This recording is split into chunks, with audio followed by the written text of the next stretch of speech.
नमस्कार प्रिय दर्शकों, स्वागत है आपका गुंजन एस्ट्रो में। जैसा कि 2022 लग गई है और 2 फरवरी से माँ के गुप्त नवरात्र शुरू होने जा रहे हैं। इन गुप्त नवरात्रों में माँ की विशेष रूप से पूजा अर्चना की जाती है। माँ के 9 स्वरूपों की और माँ की 10 महाविद्याओं की पूजा की जाती है। और साथ ही साथ इस बार इन गुप्त नवरात्रों में 2 योग चल रहे हैं। पहला रवि योग और दूसरा सर्वार्थ सिद्धि योग, जिसके कारण आपको माँ की पूजा अर्चना का विशेष रूप से 10 गुना फल प्राप्त होगा। अगर आप अपने कष्टों से मुक्ति पाना चाहते हैं, अपनी मनोकामना की इच्छा पूर्ति करना चाहते हैं, तो आप देवी माँ की गुप्त तरीके से पूजा करके अपने सभी कष्टों से मुक्ति पा सकते हैं और अपनी मनोकामना की पूर्ति कर सकते हैं। साथ ही साथ गुप्त नवरात्रि का मतलब ये है कि माँ की गुप्त तरीके से पूजा अर्चना की जाए। मतलब माँ को भोग भी गुप्त तरीके से लगाया जाए और माँ के मंत्रों का जाप भी, माँ की पूजा अर्चना भी, पूजा पाठ भी गुप्त तरीके से ही की जाए, ताकि किसी सामने वाले को भनक भी ना लगे। अघोरी, साधु और तांत्रिक लोग इन दिनों माँ के गुप्त नवरात्रों में कोई सिद्धि प्राप्त करने के लिए रात्रि अर्धरात्रि में माँ की विशेष रूप से पूजा करते हैं, ताकि उन्हें सिद्धि प्राप्त हो सके। साथ ही साथ अगर आप अपनी मनोकामना की पूर्ति करना चाहते हैं, कष्टों से मुक्ति पाना चाहते हैं, तो भी आप माँ की महाविद्याओं की पूजा कर सकते हैं, जिनमें माँ बगलामुखी, माँ तारा, माँ काली, माँ भैरवी, कालरात्रि, धूमावती, सभी महाविद्याओं की विशेष रूप से गुप्त नवरात्रि में पूजा की जाती है, जिससे प्रसन्न होकर माँ देवी आपकी इच्छा पूर्ति करती हैं।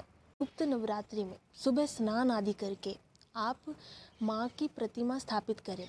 माँ के बगल में, माँ के बाईं तरफ गणेश जी की प्रतिमा भी स्थापित करें, क्योंकि गणेश जी के बिना कोई भी सफल कार्य पूर्ण नहीं होता। माँ के चरणों में पुष्प अर्पित करें, माँ पर चुनरी ओढ़ें, माँ के सामने कलश स्थापित करें। लेकिन इस बात का विशेष महत्व रखें कि कलश जो है वो चांदी, पीतल, तांबे का ही होना चाहिए, या फिर मिट्टी का भी कलश आप रख सकते हैं। कभी भी कलश स्टील या फिर लोहे का नहीं होना चाहिए। कलश के अंदर गंगा जल, अक्षत, लाल चंदन, रोली, सुपारी और सिक्का आदि डालें। फिर कलश को आम के पत्तों से ढक दें। फिर उसके ऊपर जौ या फिर कच्चे चावल भर कर रखें, और फिर जो पानी से भरा हुआ नारियल होता है उसको चुनरी से लपेट कर अपने मस्तक से लगाकर उस कलश पर विराजित कर दें, और फिर उस कलश को माँ के आगे स्थापित कर दें। पूजा में कोई विघ्न न आए, इसके लिए पूर्व उत्तर दिशा में 7 अनाज डालें, जौ डालें। क्योंकि अगर आप पहली बार देवी के गुप्त नवरात्रों में पूजा कर रहे हैं, तो 99% ये चांसेस होते हैं कि आपकी पूजा में कोई ना कोई विघ्न आता ही आता है। अगर आप कोई सिद्धि प्राप्त करना चाहते हैं, तो माँ के मंत्रों का जाप करें। पहला मंत्र है ओम ऐं हीं क्लीं चामुंडाय विचे। इस मंत्र का भी बहुत विशेष महत्व है, क्योंकि इस मंत्र में भी बहुत शक्ति पाई जाती है। क्योंकि जो ऐं शब्द है वो, उसमें माता सरस्वती का वास है, हीं शब्द में माँ लक्ष्मी का वास है और क्लीं शब्द में माँ काली का वास है।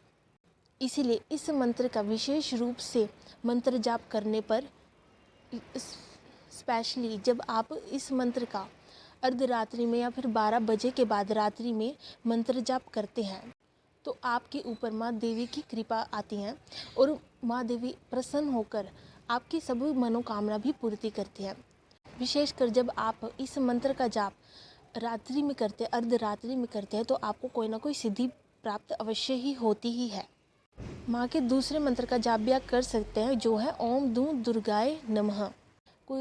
अगर आप अपने कष्टों से मुक्ति पाना चाहते हैं, तो माँ की दुर्गा सप्तशती पाठ भी अवश्य आपको करना ही चाहिए।